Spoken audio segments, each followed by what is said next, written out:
black thing go from left to right, and I thought, I'm going to die out here. No one's ever going to know. I couldn't believe what my eyeballs were showing me. I'll never forget how evil the eyes were. It was horrible. I mean, I've never seen nothing that evil. It ran towards me at a rate that I can't even explain. Turned and stared at me, and this look of, I just want to kill you. I want to say it was human, but it wasn't. He was yelling at me to grab a gun, grab a gun. I was like, for what? He said, just grab a gun. And there's footprints all the way to the door of my house. It had went inside my garage all the way to the door. 911, what are you reporting?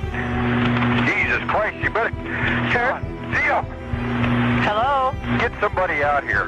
What's going on now, sir? That son of a bitch is about 6'9", I don't know. Do you see him now, sir? Yes, I'm looking right at him. Uh-oh. You're listening to Sasquatch Chronicles. Check us out online at sasquatchchronicles.com. If you've had an encounter, email me. My email address is wes@sasquatchchronicles.com. Welcome to the show, everyone. Thanks for being here tonight. Got a great show planned for you tonight. Going to be bringing Tim on. And Tim had an encounter in California, and then he kept returning to the same area. And what's interesting about this area where Tim had this encounter, not only did he keep going back to this particular area, but he started researching this area. Tim will be specific tonight about where it's at, but the area where he had this encounter has a very long historical record of people seeing these creatures. So stay tuned for that. If you've had an encounter and you'd like to be on the show, shoot me an email. My email address is wes@sasquatchchronicles.com.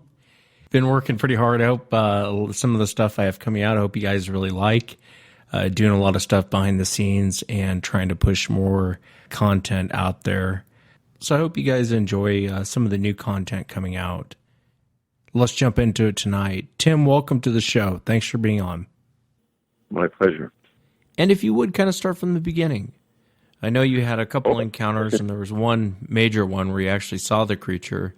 But if you would, for the audience, kind of talk about what you were doing out that night, and then walk us right into what happened. Okay.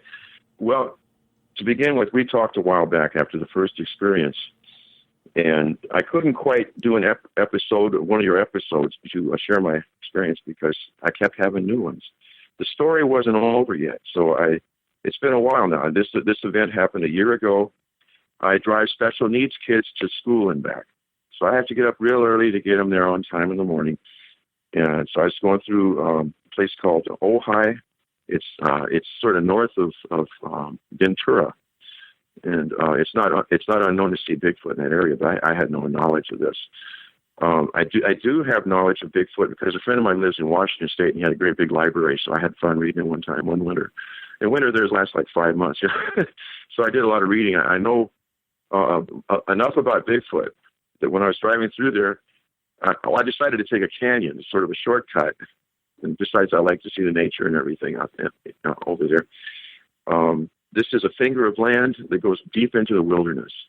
It just comes right into people's backyards, which is so typical of these experiences from what I've read.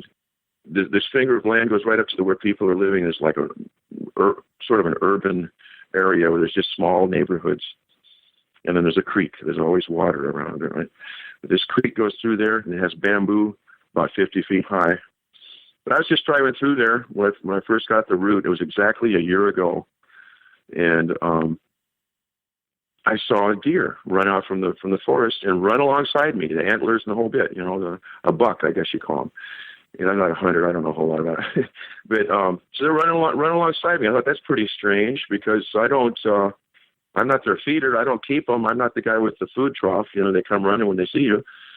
So they were obviously, I immediately saw couple of things. One, that it was an emergency to go to a stranger for help. Because then I saw a doe and a fawn going up the hill on the other side. And it's like, wow, this is real fun nature time here. So I took my foot off the gas just so I could slow down a little bit and take a look. and see what else I could see out there that time of night. You know, it was actually 5 in the morning, roughly. And from that point on, I know that I was not on a downgrade. I was definitely, if anything, it may have been up a little bit. But I thought, even with my foot off the gas, I had a sensation, a very strange sensation of acceleration. The car was accelerating a little bit. I thought, well, this is, you know, it's definitely not downhill. So I thought that was kind of weird, and I touched the gas and I took off. You know, I went off down to about another mile, and this was down where the creek area is, which is beyond where the neighborhoods are.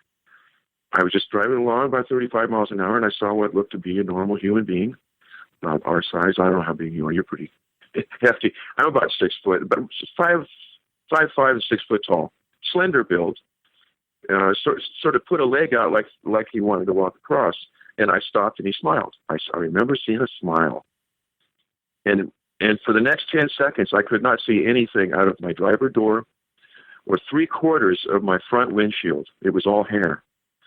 It took me a long time to figure out what all this means, you know, and I think I've got the right scenario figured out. Now, the left window, I saw nothing but black. But the front, there was a creature standing in front of me. It was to be 3/4 of the windshield. It might have been 2. That's pretty wide. If you consider it as a full-size van, my eyes were, I had measured 6.5 feet off the ground where I'm sitting. And all I could see was the midsection. I never got to see the shoulder because it was too tall. Very tall. So what I figured out was that it was standing a little bit in front of the car because the headlights still lit it up. So they gave it a chance for the headlights to actually touch the creature, and I could see a little bit, you know. So that's where I saw the hair actually was in the front, and assumed that's what I had going on the left of me, just inches away from my head. You know, it's something to think about later. You know, I didn't feel really frightened. I just thought, well, this is odd, this is strange, and within the whole episode took 10 seconds. I never saw the little person again. Well, it's 5.5, 6 foot compared to them. You know, it's a little, but they just swept away across my headlights. Never smelled anything, never heard anything, didn't touch my vehicle. There was no rock there was no movement of the car, and it was swept away like you'd take a sheet off a bed and just, you know, shake it. You know, they were just gone.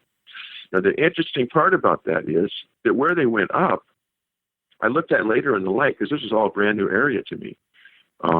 It's amazing. I meant to add this initially, was that I knew already that Bigfoot hunts deer, so that didn't put me on alert. And I'm thinking, and every experience I was having there, I was thinking, well, don't imagine things now. You know, you're in Bigfoot, probably in Bigfoot area, but don't imagine things. But it's like when you're really near a Bigfoot camp, every bump in the night is just about positively him. I mean, it just seems like, well, like you could snap your fingers, you get Bigfoot. If you're in the right area, it seems that way. I just want to say that on the record, and that. So I had the feeling that there would probably be Bigfoot around, but it was almost like I wished it to be true, almost like I dreamed it, but I was quite awake and at work. And so I went there during the day to see what kind of terrain they ran up, and it's extremely steep. These are forests of oak trees, and they're just thick with oak trees, but it's so straight up. It's just such a steep climb that if you wanted to make it, you'd have to have a rope and a hook. You have to throw it up on a tree and pull yourself up. And they went right up it and gone, you know. So I just took off thinking, well, that was weird, you know. And I talked to a sheriff down there getting gas where there's a town at the other end of the canyon. And he told me, well, it's just a bear. That's what they always say. So then over a few days, I talked to a homeless guy. This is where it gets kind of interesting. He said, well, I had a friend that was camping out down there. He was homeless. And he was sleeping under the bridge. And what he told me was that he had been dragged out from under the bridge and torn to shreds. And he said the sheriff told him it was a mountain lion, but he saw the body and said there's no way. It was just absolutely a thorough job. Just to totally annihilate, just to turn him into confetti. You know, it was just terrible. There's no animal out there that gets that I'm aware of, unless they're eating somebody like a bear would do. Nobody takes that much time to really destroy the enemy or whatever. And so I'm thinking, I'm believing like he did. It was Bigfoot. He believed that there were 4 down there. I don't know why he knew that he believed that. No, his family, he said. There's one. That's just what his words. No verification, whatever.